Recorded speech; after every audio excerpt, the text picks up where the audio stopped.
Hello बच्चों, आज की क्लास में हम स्टार्ट करने वाले हैं 12th क्लास का एक नया चैप्टर अकाउंट्स का, जिसका नाम है change in profit sharing ratio among the partners. यानी कि पार्टनर्स के बीच में जब रेशो चेंज हो जाता है तो उसकी अकाउंटिंग हम किस तरीके से करते हैं और फर्म के अंदर क्या क्या चेंजेस हमें देखने के लिए मिलता है। तो सारे बच्चों को बता दो, इससे पहले जो मैंने चैप्टर पढ़ाया था वो था हमारा गुडविल।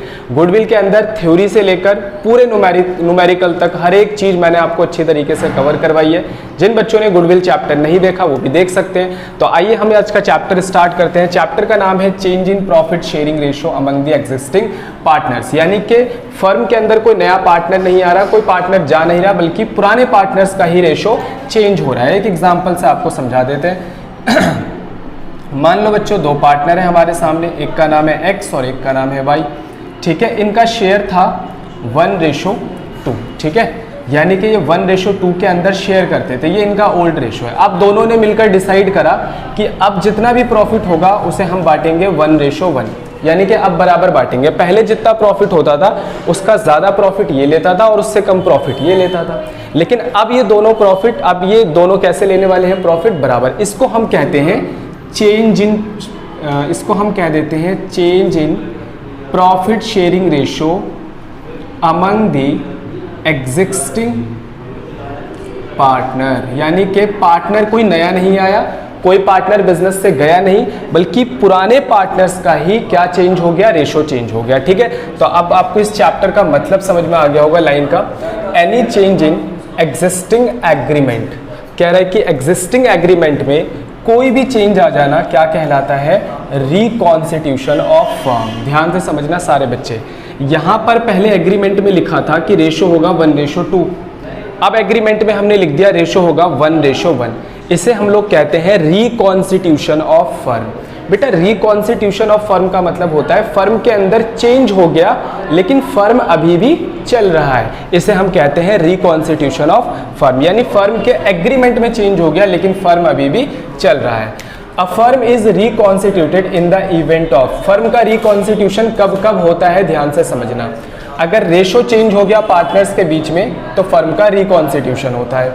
अगर कोई नया पार्टनर बिजनेस में आ गया तो फर्म के अंदर चेंज हो जाता है, रेशो में चेंज हो जाता है, गुडविल निकालनी पड़ती है, बहुत सारी चीज़ें होती है। एडमिशन के केस में रिकॉन्स्टिट्यूशन होता है, रिटायरमेंट के केस में भी रिकॉन्स्टिट्यूशन होता है, डेथ के केस में भी फर्म का रिकॉन्स्टिट्यूशन होता है, और अमलगमेशन ऑफ 2 और मोर पार्टनरशिप फर्म, 2 पार्टनरशिप फर्म का आपस में मिलकर बिजनेस करना भी क्या कहलाता है, रिकॉन्स्टिट्यूशन ऑफ फर्म कहलाता है। बच्चों ध्यान से समझना, इन सारे ही केसेस के अंदर फर्म के एग्रीमेंट में चेंज हो जाता है लेकिन फर्म बंद नहीं होता, फर्म चलता रहता है। इसीलिए इसको कहा जाता है रिकॉन्स्टिट्यूशन ऑफ फर्म। ठीक है, क्लियर हो गई। कई बार आ जाता है रिकॉन्स्टिट्यूशन ऑफ फर्म कब कब होता है, change in PSR, admission, retirement, death. ठीक है, अमलगमेशन ऑफ 2 और मोर पार्टनरशिप फर्म। अब ध्यान से समझना, इस चैप्टर के अंदर हमने क्या क्या बातें पढ़नी है। इस चैप्टर का हमारा टॉपिक है change in PSR among the partners. इसमें हमें क्या क्या पढ़ना है, अगर रेशो चेंज होगा पार्टनर्स के बीच में, अगर इस तरीके से रेशो चेंज होगा तो हमें क्या क्या टॉपिक पढ़ने पड़ेंगे। सबसे पहले तो निकालना है calculation of new ratio, gaining ratio और सेक्रीफाइसिंग रेशो। ये निकालना होगा कि भाई जो पार्टनर में रेशो बदल रहा है, ठीक है, तो नया रेशो क्या है। कई बार क्वेश्चन में नया रेशो निकलवाएगा गेनिंग रेशो। इस रेशो के बदलने की वजह से किस पार्टनर को फायदा हो रहा है और किस पार्टनर को नुकसान हो रहा है। सेक्रीफाइसिंग रेशो यानी कि किस पार्टनर को हम बोल सकते हैं नुकसान हो रहा है, और गेनिंग मतलब किस पार्टनर को फायदा हो रहा है, ये निकालना पड़ता है। ट्रीटमेंट ऑफ गुडविल हमें निकालना पड़ता है। ठीक है, ट्रीटमेंट ऑफ गुडविल भी सीखेंगे, इसकी अकाउंटिंग क्या होती है। अब गुडविल यहाँ पर क्या कर रहा है वो भी आपको हम बताएंगे इस टॉपिक में। Accounting of reserve, accumulated profit and losses, revaluation of assets and reassessment of liability, journal entry भी सिखाएंगे, अकाउंट भी सिखाएंगे, preparation of revaluation account, capital account and balance sheet. ये सारी चीज़ें यहाँ पर सीखने वाले हैं। तो आज की क्लास में तो ये सिखा दूंगा, फिर उसके बाद नेक्स्ट वीडियो में ये, फिर नेक्स्ट वीडियो में ये, इस तरीके से हम हर एक वीडियो में एक नया टॉपिक उठाकर कवर कर लेंगे और हमारा चैप्टर अच्छी तरीके से फिनिश हो जाएगा। तो सिर्फ कंसेप्ट नहीं समझाऊंगा, साथ में न्यूमेरिकल क्वेश्चंस भी करवाऊंगा उनके ऊपर, ताकि आपको जो कंसेप्ट है वो और भी अच्छे से समझ में आ जाए। तो बच्चों अब हम स्टार्ट करने वाले हैं इसका टॉपिक नंबर 1, जिसमें हम कैलकुलेट करेंगे calculation of new ratio, sacrificing ratio and gaining ratio. 3 बातें इसके अंदर हमें कैलकुलेट करनी है। ठीक है, जिसमें सेक्रीफाइसिंग रेशो का मतलब क्या होता है? सेक्रीफाइसिंग रेशो का मतलब होता है कि रेशो चेंज होने से किस पार्टनर को नुकसान हो रहा है, यानी किसका शेयर कम हो रहा है, यानी उसे हम कहते हैं कि भाई सेक्रीफाइस हो गया। इसका फॉर्मूला है old ratio minus new ratio. और दूसरा है हमारा गेनिंग रेशो निकालने का फॉर्मूला। तो गेनिंग का मतलब क्या होता है कि रेशो चेंज होने की वजह से किस पार्टनर को फायदा हो गया, यानी किसका शेयर बढ़ गया। इसका फॉर्मूला है हमारा new ratio minus old ratio, यानी कि अपोजिट फॉर्मूला है। ठीक है, अब क्वेश्चन के अंदर इन दोनों में से याद रखना है, क्वेश्चन में इन दोनों में से कोई एक फॉर्मूला ही आपको लगाना है, दोनों फॉर्मूला एक बार आप नहीं लगा सकते। ठीक है, तो क्या है कि सेक्रीफाइसिंग का अगर हमने फॉर्मूला लगाया है और आंसर हमारा पॉजिटिव आ रहा है तो वो सेक्रीफाइसिंग है, और नेगेटिव आ रहा है तो फिर वो गेन है। अगर गेनिंग का फॉर्मूला लगाया है और आपका आंसर पॉजिटिव में है तो वो फिर गेन है, और नेगेटिव में है तो फिर वो सेक्रीफाइस है। वो क्वेश्चन के अंदर भी मैं आपको समझा दूंगा। तो आइए एक न्यूमेरिकल इसके ऊपर स्टार्ट करते हैं। चलो बच्चों, क्वेश्चन नंबर 1 हम लोग समझते हैं। क्वेश्चन नंबर 1 के अंदर हमारे को कह रहा है Ashok, Bhim and Chetan are sharing profit and losses in the ratio 5:3:2 with the effect from 1st April 2021 they decided to share profit and losses in the ratio 5:3। यानी कि पहले जो इनका शेयर था एग्रीमेंट के अंदर वो 5:3:2 था। अब जो वो एग्रीमेंट चेंज हुआ है तो नया रेशो आ गया है 5:3, यानी कि रेशो चेंज हो गया है। कैलकुलेट ईच पार्टनर गेन और sacrifice due to change in ratio. कह रहा है कि इस रेशो को चेंज होने की वजह से किस पार्टनर को सेक्रीफाइस हुआ है और किसको गेन हुआ है, आपको ये चीज़ कैलकुलेट करनी है। तो आइए स्टार्ट करते हैं क्वेश्चन। तो ध्यान से समझना सारे बच्चे, क्वेश्चन के अंदर अशोक, भीम, चेतन ये इनका ओल्ड रेशो है, अशोक, भीम, चेतन का नया रेशो ये गिवन है। ठीक है, क्वेश्चन में कह रहा है कि किसको गेन हुआ है, किसको सेक्रीफाइस। मैंने बोला था इन दोनों में से कोई एक फॉर्मूला ही आप एग्जाम के अंदर लगा सकते हो, तो मैंने सेक्रीफाइसिंग का फॉर्मूला लगा दिया है old ratio minus new ratio. Ashok का ओल्ड रेशो कितना है? 5, 3, 8 और 2, 10, यानी कि 5/10 है। बात समझ में आ गई? माइनस करेंगे न्यू रेशो। अशोक का न्यू रेशो क्या है? 5, 2, 7 और 10, यानी कि 5/10। क्लियर हुआ सारे बच्चों को? अच्छा, भीम का ओल्ड रेशो कितना है चेक करो, 3/10 माइनस न्यू रेशो कितना है? 2/10। चेतन का ओल्ड रेशो कितना है? 2/10 माइनस न्यू रेशो कितना है? 3/10। यानी कि हमने सबका old ratio minus new ratio लिख दिया है। अब सोल्व कर लेते हैं एक बार इनको। देखो, इसका एलसीएम आ गया 10, 5 में से 5 माइनस कर दो, यह आ गया आपका 0। अगर किसी का आंसर 0 आ जाता है इसका मतलब है नो सेक्रीफाइस और नो गेन, यानी कि इस पार्टनर को ना तो सेक्रीफाइस हुआ और ना ही गेन हुआ है। यहाँ समझ लेते हैं, इसका एलसीएम आ गया 10, 3 माइनस 2, यह आ गया 1/10। ये आंसर आ रहा है पॉजिटिव। तो हमने किसका फॉर्मूला लगाया? सेक्रीफाइसिंग का। तो सेक्रीफाइसिंग का फॉर्मूला लगाया और आंसर पॉजिटिव आ रहा है, तो इसका मतलब इसने क्या करा है? सेक्रीफाइस करा है। ठीक है, ध्यान से समझ लेना सारे बच्चे। ठीक है, अब आते हैं चेतन पे। एलसीएम आ गया इसका 10, यहाँ देखो 2 माइनस 3 कितना आ गया? -1/10। फॉर्मूला किसका लगा है? सेक्रीफाइसिंग का, और नेगेटिव आंसर आ गया तो इसने क्या करा है? इसने करा है गेन। तो हम ऐसे बोल सकते हैं कि अशोक को कोई सेक्रीफाइस नहीं हुआ, कोई गेन नहीं हुआ, यानी कि ना तो इसको कोई फायदा हुआ ना कोई नुकसान हुआ रेशो के बदलने से। भीम की बात करें तो इसको नुकसान हुआ है 1/10 शेयर का, और चेतन की बात करें तो इसको -1/10 का फायदा हुआ है, यानी कि गेन हुआ है। सारे बच्चे अब नेक्स्ट क्वेश्चन को समझेंगे।